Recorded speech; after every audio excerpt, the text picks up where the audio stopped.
And just as I start, there's a loud fucking grinding noise coming from outside my window. I hope that's not coming through the mic. They're doing construction down the canal. Anyway, hey, we're back to Brante again. Continuing our speed run through as Carlo FockGraben Brante. Role-playing everyone's... the Great. Role-playing everyone's favorite fat, bearded, corrupt lawyer. Is he fat? He was a bit rotund. He was a chunky monkey. So, as we, so we managed to go through his entire childhood last time. Which was pretty impressive. Teenage years. Wait, no, we didn't. Oh, did it not save? Oh, no, we just have to go through this again. This is childhood end. Okay. The mark left on you by the sacrament takes long time to heal. Oh no, we've already read this. So we're gonna speed through everything we've already read. Like especially in the previous one. So it's just the summary again. So did we just get branded a commoner? Was that what happened? Let's see. Birth, brother and sister's sacrament, Nathan's birth, grandfather's return. Sacrament. You had taken your sacrament and received the commoner's lot. Yeah, we took the whip, didn't we? We did. Yeah.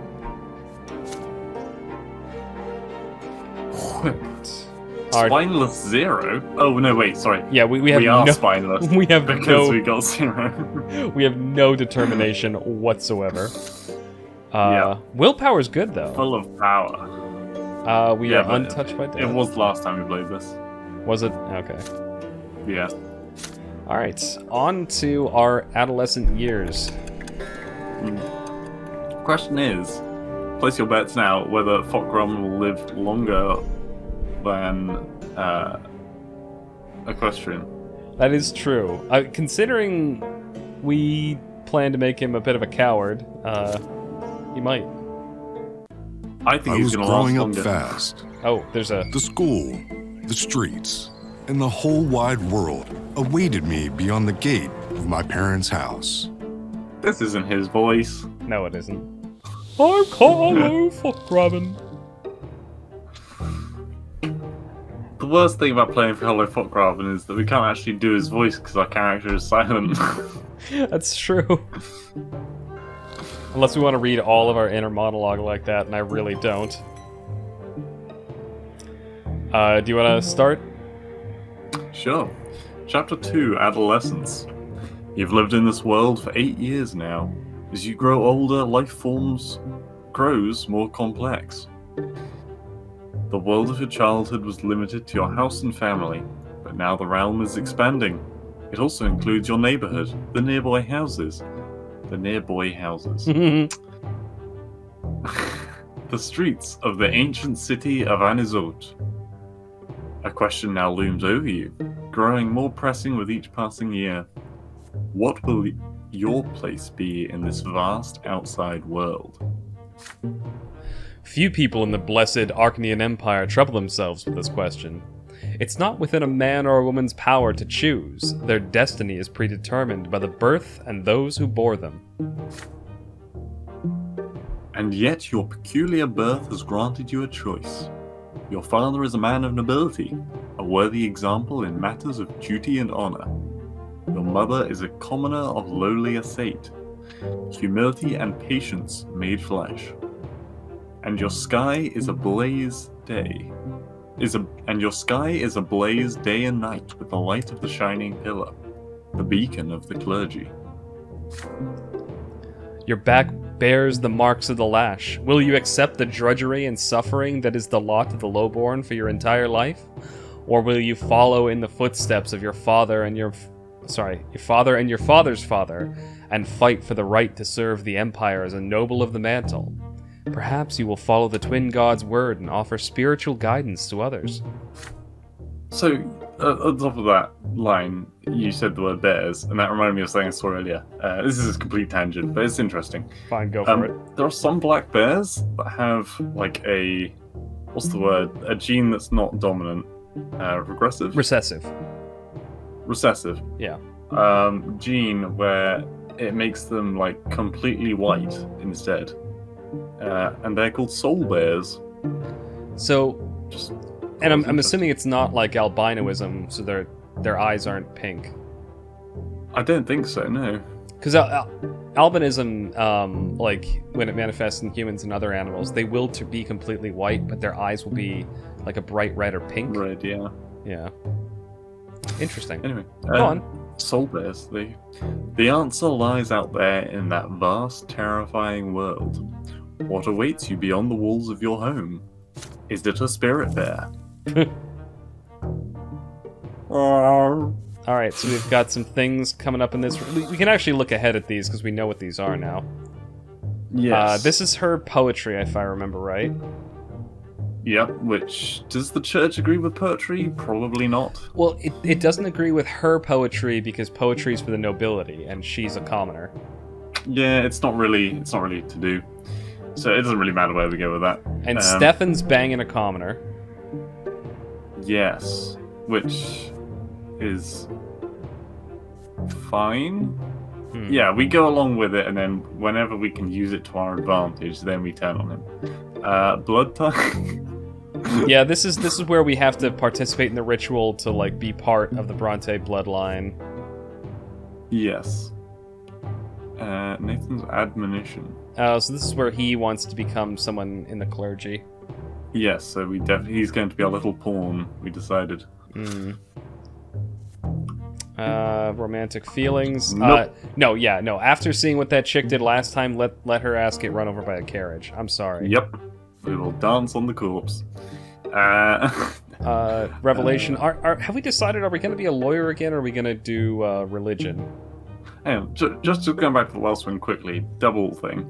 Yeah. Also, she's going to end up hating,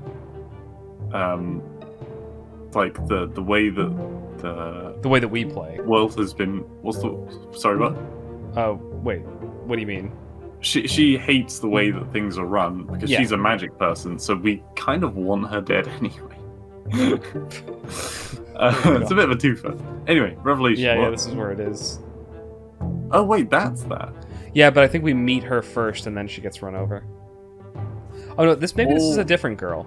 Or one of them is when we see one that we ended up fucking in the last thing at the fountain where you give her the cloth. Oh, yeah, the noble Could lady. be. So Maybe. Yeah. we should think about this. Are we making FockGraben Brante? Is he going to be like basically a pawn of the state? Like, is he going to follow that route? He is evil incarnate. Okay. So we may want to go with her again. Yes. Because she is evil, and anyone who would want to go out with her is making evil decisions, Kaiser. I completely disagree with you, but I knew that would get you on side. Anyway, are we? And this you just want to bang her again, don't you? I do. I want a piece of that blue ass. All right. Do we go? Are we going down the Smurf porn? Are we going down the religious route or the lawyer route? The religious route. Religious route. Okay. Yeah. So we're gonna want to do the thingy at the tree. Yes, the thing at the tree. We're gonna follow the. And all this stuff we already Crazy. know about. Yeah. Yep. We get relations and family and stuff now. Cool. Moving on. Mm-hmm. It's fine. Our family will be with God. Or the twins, I should say. The twins be praised. The family expects more and more of you as you grow up. The teachers and tutors hired by your father keep you on your toes at all times. All the time. Your life these days is dedicated to studying for your future, for the future of the Brante family. Your younger brother Nathan keeps growing up too. He can hold a conversation now. You never refuse him when he comes to play, provided you have a bit of free time between your demanding lessons.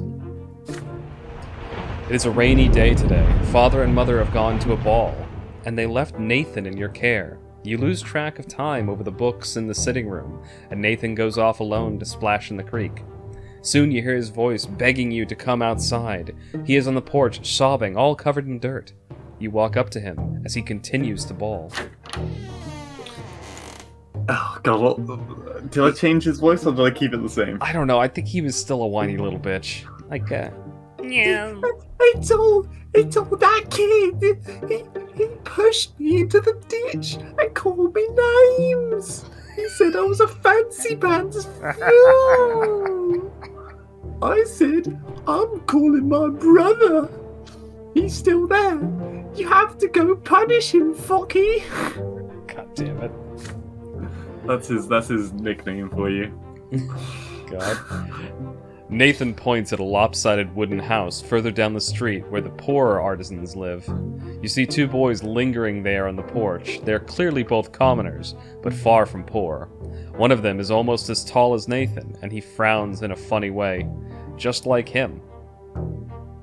What? The other looks older, almost your age, but he's more broad-shouldered and taller. His name is Thomas. You've heard it before. That fuckery! That's him! It's still you. Nathan points at the younger boy and hides behind your back. Thomas grins and rolls up his sleeves to reveal strong forearms. He must have been helping his father with manual labor for quite some time. You got equestrian killed, you motherfucker. Right? This is the fucker that killed us last time. What do we use? Oh, yeah. Do we I was want gonna say, do you want to switch up to typical orc? Oh my god. Listen up, rich boys. We don't give a damn about you or your friendship. We don't let nobody call our home a stinking rat hole. Your little brother earned his dish dive. That about good. right? Pretty good. Thank you. Maybe next time he'll dress normal and stop picking fights with people who can throw him in the mud. Your hands clench into fists before you react. Nathan called them names first. No wonder they did the same. That's how it goes. But pushing your brother into a ditch is too much. Thomas stands tall and confident. He sees no threat in you. You're about to get ready for a fight when you feel a tug on your sleeve. You turn to see Nathan, the one who started the whole mess. I think we side fully with Nathan on this time. Alright, so we can listen to him. I'd say listen to your brother. Yeah, this is a new one. He's grateful to us right now, so this is a unique option. I don't think we took this last time. He has something important to tell you. Was it me or you? It's you. Nathan keeps tugging on your sleeve, harder and harder. Finally, you turn and look at him. Oh god, it's me. Don't fight him, please. Look, he's huge. Let's go home. Who cares about them? You're all sweaty. Are you gonna listen to your little brother and walk away like a coward? Oh, you rich boys are chickens. You do nothing but squawk. But when the push comes to shove, you run home to your mummy. Am I putting it on too hard? No, So- maybe a little bit. I don't know, I'm enjoying it. Now he's done it. Your patience has run out. You swing at Thomas and he jumps back, surprised by your assault. It takes him a moment to compose himself, but now he's ready. His fists cover his face and he attacks you with a quick jab. Now it's your turn to take a step backward. You start trading blows, huffing and puffing with rage. The younger brothers gawk in awe at the sight. So this is a fixed point in time, it seems. Yeah. Thomas does not resort to fancy moves, dirty tricks, or stupid taunts. He displays nothing but skill earned in many a street fight, and his heavy fists aim for your head. You keep dodging him again and again, trying to reach him. He takes a couple of glancing blows, but easily shakes them off. What a bruiser. You start swinging with your fists, with greater and greater fury. Your heart is pounding like a hammer. You see nothing but the foe in front of you. How much longer will this take? You're worn out, your breath grows ragged, and your muscles grow heavy. But there's no way you can give up now. Nathan is watching you, desperate and out of options. You swing and punch Thomas square in the nose. Then immediately let his fist smack you in the temple. The blow rings through your head like a bell and blinds you for a moment. The world swims before your eyes. You clutch at your head to get your bearings. Thomas is standing in front of you, blood dripping from his nose. You no longer want to fight it out, and it seems your opponent would rather end it too. But you keep standing there, eyeing each other angrily. Then suddenly, you hear an angry shout right next to you. An enraged man in a craftsman's apron is shaking his fist. Thomas's face contorts in terror right away. He's my father! Run! Hold on. This is all scripted. Do we want to skip past this? Yeah, that's fine. I mean, I'm enjoying this scene because I actually like this. Well, bit we of can the keep story. doing it if you want. Yeah. All right, let's finish up this scene because I actually do enjoy this first part. So this is still me. The punishment for fighting is flogging, and the mere prospect of that makes you run like wild. Thomas sprints in front of you. You dash across the rotten wooden planks of the back alley, up and over the lopsided fence, across a giant puddle in one leap, then forward into the tall grass. You hide there and stay quiet. You hear no sounds of pursuit. You exchange glances with Thomas and start laughing. His laughter is loud and infectious, but soon he cuts it short and grows sadder. Can I just say real quick that I don't know, I like this sort of thing where you can just sort of like get into a fight with somebody and then actually like brings you closer together. I'm gonna get flogged anyways. My dad's always quick to give me a beating, and he'll start nagging me about the lots and the prayers for days like he always does. Why do I always get myself mixed up in this stuff? But fighting's the only way to prove you're worth anything, right? Orcs! Sorry. Magum! The adults didn't see you fighting, you tell him. So all you have to do now is convince them you weren't. Nosebleeds happen, right? Mother gets nosebleeds all the time.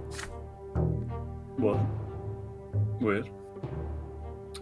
Well, we could try it. Let's hope our little brothers don't tell on us. I'll talk to mine. There's a scratch on your head. Don't let him see it. Good thing I didn't hit you in the face. There. Good as new. You assure him that Nathan will never tell, and in return, you'll make sure he behaves himself so he won't get tossed into a ditch again. With that, you shake hands with Thomas. His handshake is as strong as you would expect based on his fists. You make your way out of the tall grass. You need to leave before Thomas's father goes to your family and complains about you breaking your lot. You come to a realization on the way back.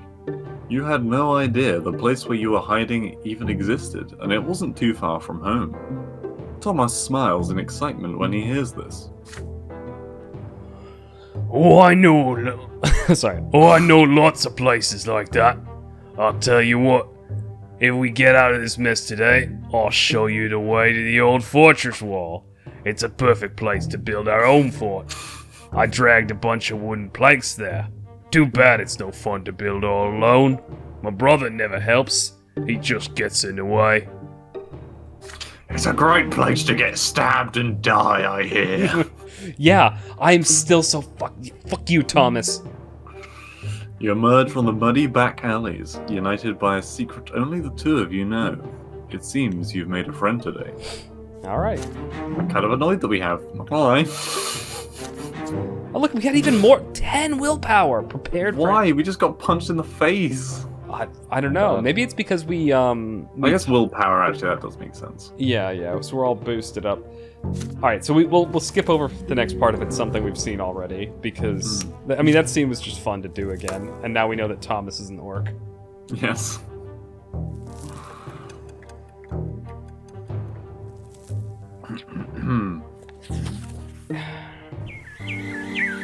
Alright, blistering hot day, riders on the road. This is something we've done before. Yeah, she's Okay. where she gets run over. And we're letting her get run over, right? Yep. Okay, Stay where you are. Nope. Did you click the wrong one? No, I clicked the right one. Okay. It's your turn. No, we haven't read this Oh before. shit, you're right. I went back. You stand frozen by the roadside, unable to look away as the cloud of dust covers the entire street. As you feel as if a massive, maddened beast whipped into merciless frenzy has just passed you by. You hear no screams, no cracking bones, nothing but the deafening din of hooves. Once the horses are gone and the dust settles, you can finally see the road again and the repulsive blob of blood, flesh, and bone left on it. You can still see traces of Sophia in that mess. Her dark hair, the remains of her dress. But it is no longer her. Sophia's earthly remains slowly dissipate and melt into the air. Her mother's eyes are filled with grief as she watches. She hunches over and slowly walks back into the house. You can still hear the riders far away down the road. None of them even bothered to look back. Oh my god. Sorry, I just had a really dark thought about the whole M25 thing we were just talking about. Yeah. Oh. Anyway. Okay, yep. Your friends walk away at a loss for words. You make your way home dazed by what you have seen. You're still dazed as you retell these events to Mother, unable to look up from the floor. After a moment of silence, she embraces you and calms you down. How did she talk again? Poor girl. Poor girl. That's what it is. Poor girl. What a terrible, painful death. But you must know that it was not her true death. It wasn't that painful. I mean, it's pretty instant, getting crushed by horses. Yeah, Like I don't know. cars. Well, as long as they hit her in the head. True. By the twins' mercy. No. That's Gloria. Oh, yeah. Gloria's got the southern drawl. By the twins' mercy, we are all given enough time in this world. Should you die before your time, you will be brought back by their grace. Too fancy. Dumb it down. A little bit of like a lower class, like with a little quiver in her voice. For 3 times, they will rescue you from a terrible fate. But the 4th death is true and final for all. Every loss of a life we were granted at our birth is a hollow blow to us. Heavy. Did I say hollow? Oh, wow. I said hollow. Heavy blow to us. But the gods told us not to mourn a lesser death. Everybody will keep on living as though nothing has happened, even Sophia's parents. Their family is poor. No, God, I can't help the fucking. You keep giving her a southern draw. Their family.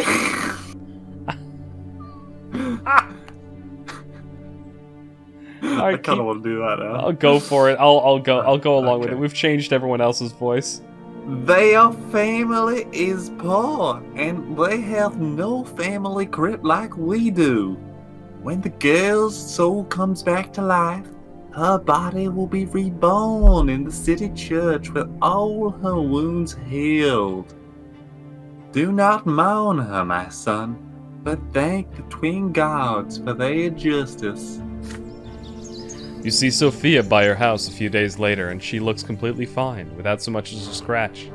The other children tell you that her parents now forbid her to leave the yard after dying such an early first death. You call out Sophia's name. She looks at you briefly, then walks back inside.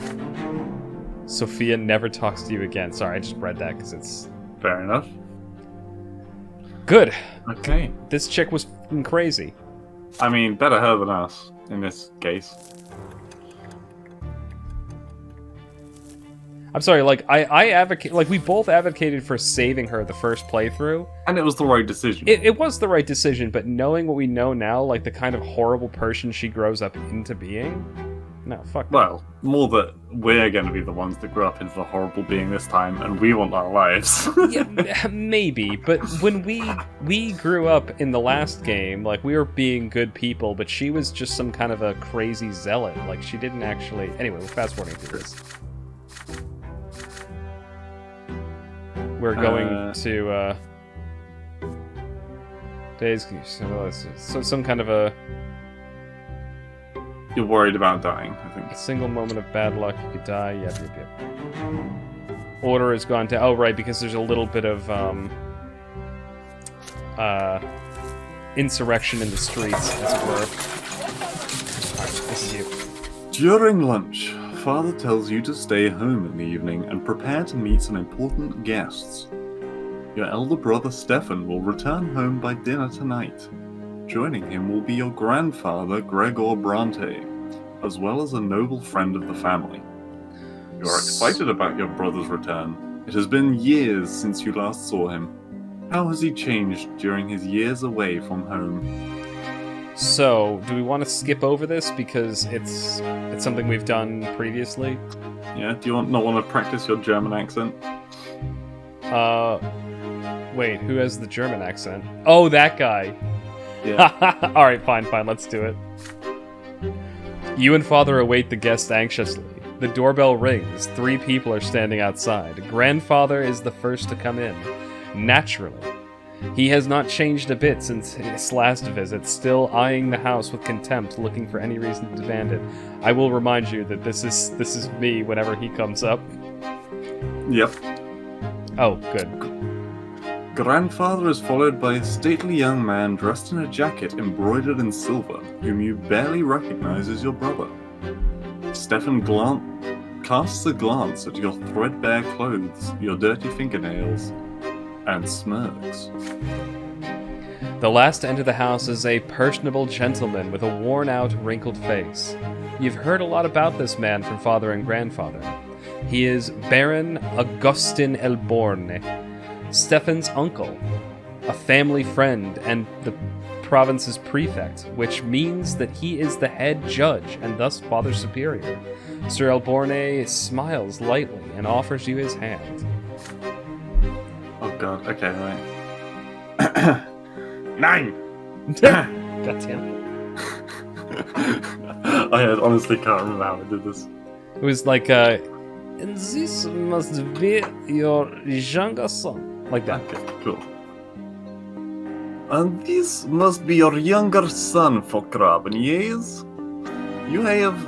fuck, we're getting Italian. You have your father's eyes, young man. I mean, let's make him Italian this time.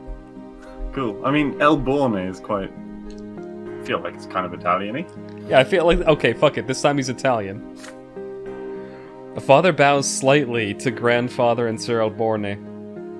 But there is a moment of quiet when Stefan's turn comes. Father reaches out to him awkwardly, expecting an embrace. There's a question in Stefan's eyes as he looks at grandfather. The old man shakes his head almost imperceptibly.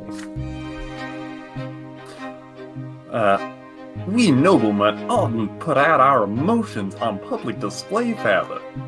Wait. That's pretty close. Yes. We gave him a nasally voice. It was like, we noblemen oughtn't put our emotions on public. Yeah. Not even a lengthy separation. Honestly, his voice we gave him the first time was just too perfect. Yeah. There's no embrace. Instead, Stefan nods to Father curtly. He responds in kind, his face devoid of emotion. After the greeting, you proceed to the sitting room. Elborne is the first to enter. He kisses Mother's hand, and Gloria's too, and tussles Nathan's hair after he sees him hiding by the table.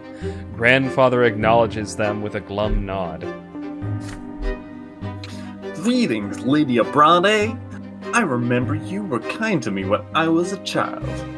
And you must be Nathan. You could barely walk when I last saw you. Your elder brother ignores Gloria completely, not even a greeting.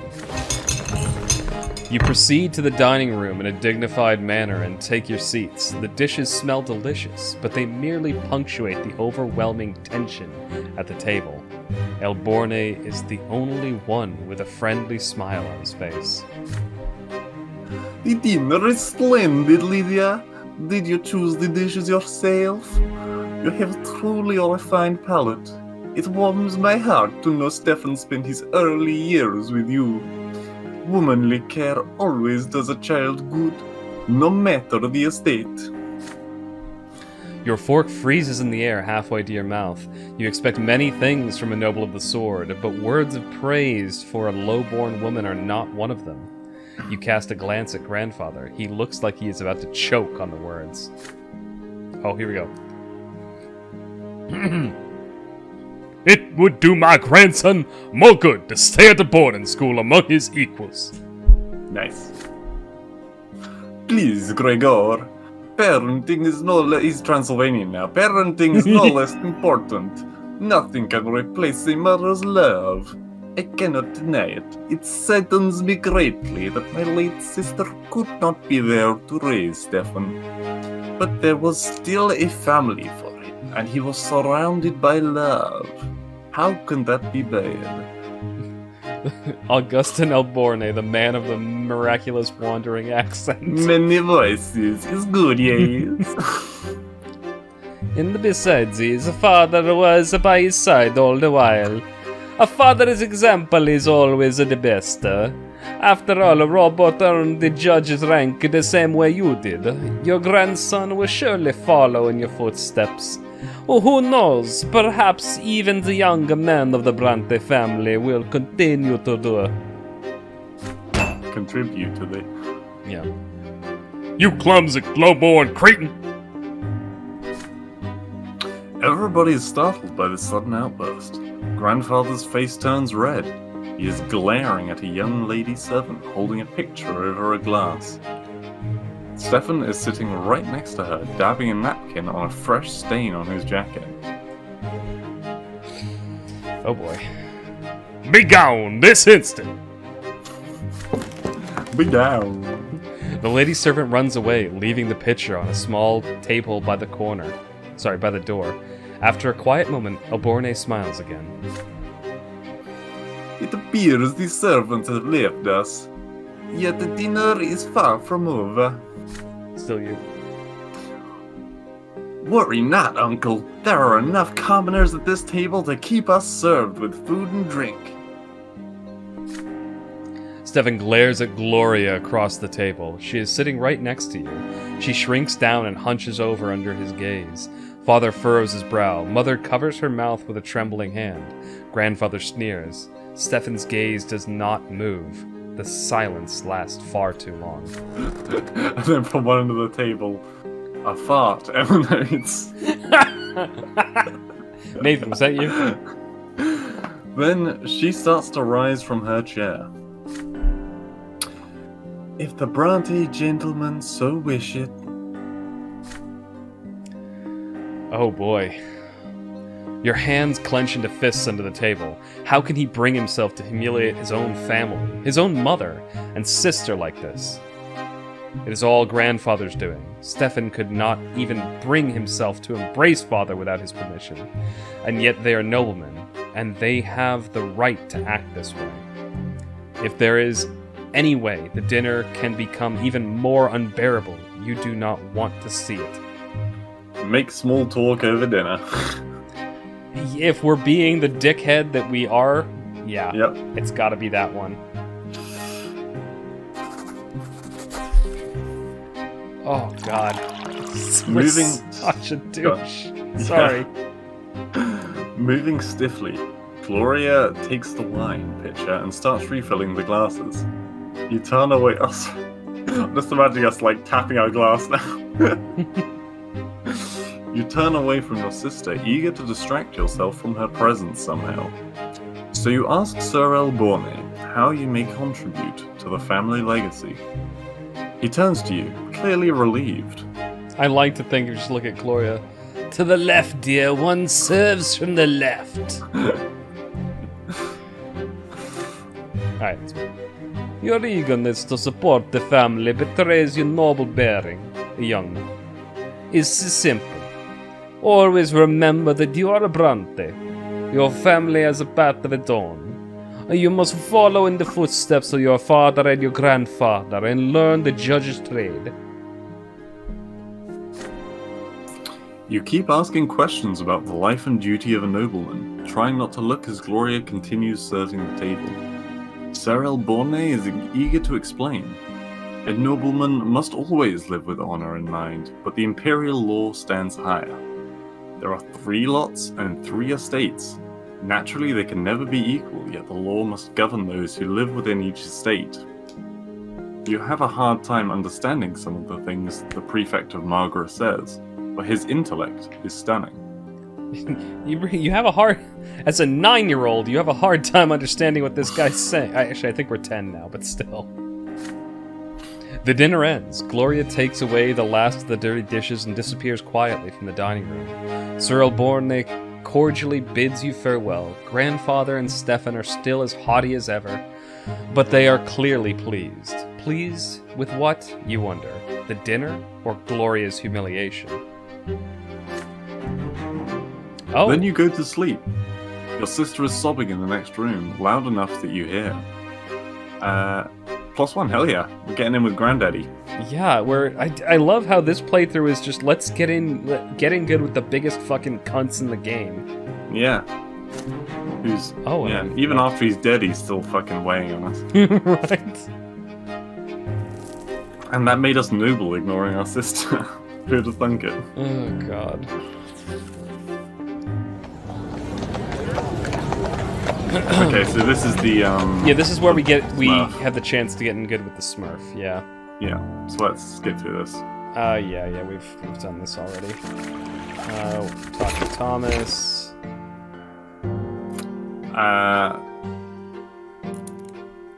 So giving it back, we just need to have willpower, and we have tons of it. Honestly, I think we should do that. Don't get slapped in the face. We get slapped in the face. Yes. Okay. So the question is, do we want to metagame and get in good with her, or do we want to be some kind of a weird pervert? Hang on, because I remember there's being something weird about stashing the trophy. So, hover it? Hide the trophy, Time to planning to sell it sell later. it later. Fuck it, I think... I mean, okay, it's up to you. I'm gonna completely leave this one to you because I am nonplussed no matter which way we go. Do we want to roll a dice? Can do. Personally, I think that giving the handkerchief back to her makes some sense, just so that we can, get in her good graces later. So 1, 2, 3, 4, and 5, 6, or are we discounting one of them? I think we get rid of this one. Keep. Okay. So 1, 2, 3 is give the handkerchief back to Octavia. 4, 5, 6 is stash the trophy. You know what? Sorry. What'd you roll? 3. So it's give it back? Yep. Alright. So this is the same thing we did last time, so just fast forward through it. Thunk. She remembers us now. We lose 5 willpower, but we got tons of that. Yeah. Up the wazoo.